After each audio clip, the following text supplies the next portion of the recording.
তোমরা সবাই জানো শাহানা বা মহাকাব্য লিখছে মহাকবি ফেরদৌসী, কিন্তু তোমরা কি এটা জানো মহাকবি ফেরদৌসী ছেলে ছিলেন নাকি মেয়ে ছিলেন? সাধারণত তোমরা সবাই জানো মহাকবি ফেরদৌসী ছিলেন একজন মেয়ে, কিন্তু সবচেয়ে ইন্টারেস্টিং ব্যাপারটা এখানে মহাকবি ফেরদৌসী ছিলেন একজন ছেলে। তার প্রকৃত নাম ছিল মোহাম্মদ আবুল কাসেম মোহাম্মদ ফেরদৌসী। ফেরদৌসী হচ্ছে তার উপাধি। গাজনীর সুলতান মাহমুদ তাকে এই উপাধি দিয়েছেন ফেরদৌসী।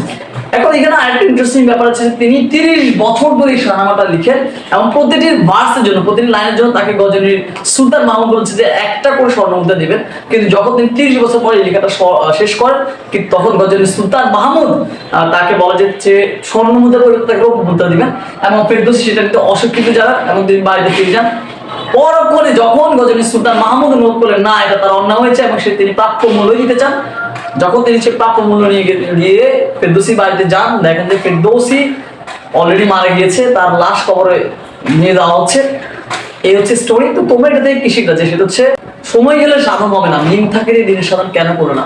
ওই যে গাজনী সুলতান যে মাহমুদ, সে যদি সময় দেখতে বুঝতে পারতো যে তার এই কাজটা অনুচিত হচ্ছে বা তার কথাটা রাখতো, তাহলে কিন্তু আজকে তার পরিণতি দেখতে হতো না। ঠিক আছে, সুতরাং সময়কে ভ্যালু করো, মনে রাখবা যে সময় গেলে সাধন হবে না, দিন থাকিতে দিনের সাধন কেন করলে না।